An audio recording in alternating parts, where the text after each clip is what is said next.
The novel was originally a serial in the New York Times that was published in 15 little pieces, and each piece had to be a certain length.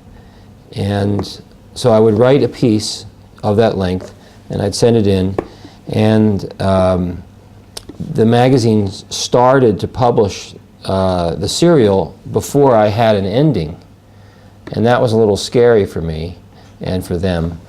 But at the end we had these 15 little pieces, and I had to make those 15 pieces into a book. So I went back and I changed some things, and I smoothed some things over.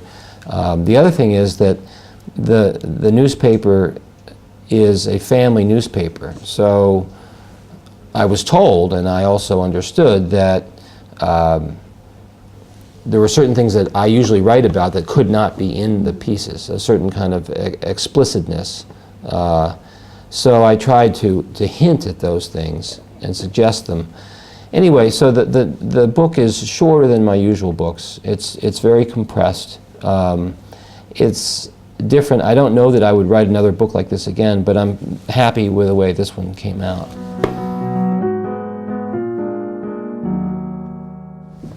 I'm always aware of things that are happening in the news. I do read the newspapers carefully. I find that newspapers are a better source of news than television.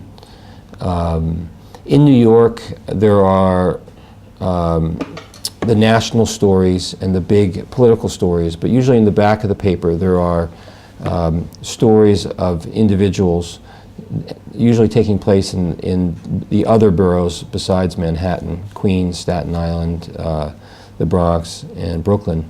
And sometimes they're really fascinating, and there are often little details in there that are really good. And then there is the New York Times and the Wall Street Journal, which are the high, august newspapers.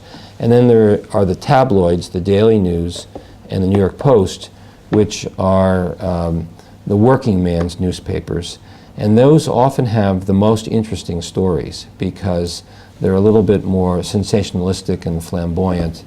And they love stories in which businessmen get trapped into disastrous affairs with certain people that they shouldn't be with. And so you often get great reporting about all these details. Anyway, so I read all these newspapers, and I'm always finding things that are good for stories.